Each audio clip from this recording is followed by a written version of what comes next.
in the summer of 2021, rented a studio apartment in an older part of town. The building had an antique charm with its worn brick exterior and ornate iron balconies. It wasn't luxurious, but it was within my budget and close to work. The landlord mentioned that the building had been converted into apartments back in the 1970s, but it dated back to the early 1900s when it had been a boarding house. The first time I stepped into the apartment, I noticed the faint smell of dampness and something else I couldn't quite place, like old wood and stale air. I figured it was just the age of the building. My unit was small but cozy, with high ceilings, a single large window overlooking the street, and a peculiar decorative fireplace that had clearly been sealed off decades ago. The first night passed without incident, though the place felt unusually quiet for being in the middle of the city. I barely heard the other tenants, and the faint hum of traffic outside seemed to die off as the hours dragged into the early morning.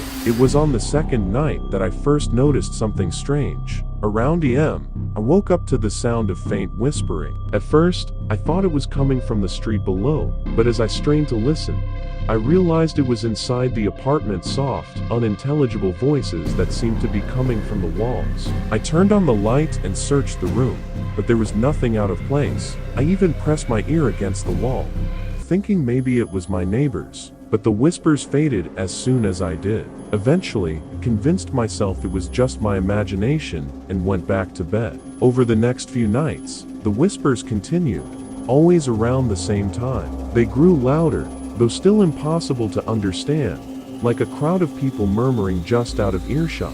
Sometimes, I could swear I heard my name being spoken, soft and drawn out. Sarah. I started to feel uneasy in my own home. No matter how many lights I turned on, the apartment felt dim, as if the shadows clung to the corners of the room. The air always felt just a little too cold, even in the height of summer. One night, as I was brushing my teeth, I heard a loud thud from the living room.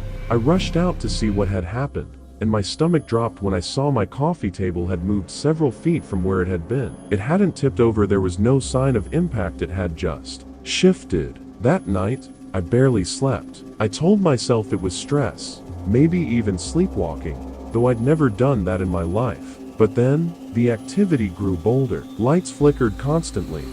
No matter how many bulbs I changed, objects began to disappear, only to reappear in odd places. I once found my keys in the sealed fireplace, a spot I hadn't even touched. But it was the dreams that truly terrified me. Every night, I'd dream of the same thing, the fireplace. In my dreams, it wasn't sealed, it was open, a gaping black maw in the middle of the room. I'd stand in front of it, unable to move, as shadows poured out, coalescing into figures with hollow eyes and twisted, featureless faces. They would surround me, their mouths moving in unison, but no sound would come out. And then, just as they reached for me, I'd wake up, drenched in sweat. I started researching the building, desperate for answers. What I found only made things worse. In the 1930s, the building had been a boarding house for women who worked in the nearby factories. It was run by a woman named Margaret Fields, who had a reputation for being strict,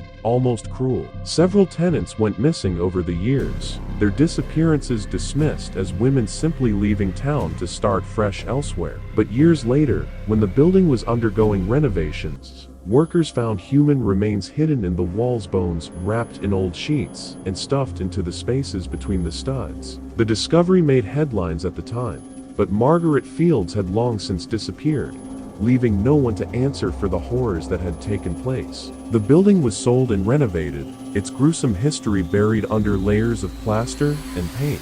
Armed with this knowledge, I decided I couldn't stay there anymore. But before I could leave, the apartment made its intentions clear. It was my last night in the unit. I had packed most of my belongings and planned to leave early the next morning. As I lay in bed, I felt a sudden, crushing weight on my chest, like something was sitting on me. I couldn't move, couldn't breathe. The room was freezing, and the whispers were deafening now, overlapping in a cacophony of angry voices. Then, I saw it. The sealed fireplace had cracked open, and from the darkness, a figure emerged. It was tall and skeletal, its limbs impossibly long, its face a hollow void.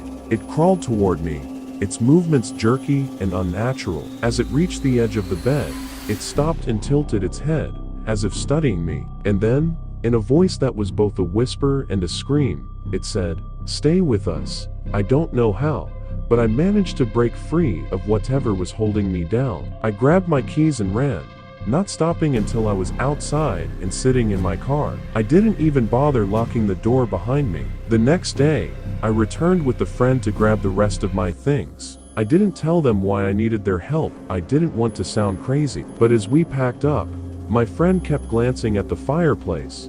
"Does it feel colder over here to you?" they asked, rubbing their arms. I didn't answer. I moved into a new place that same day, and I've never gone back.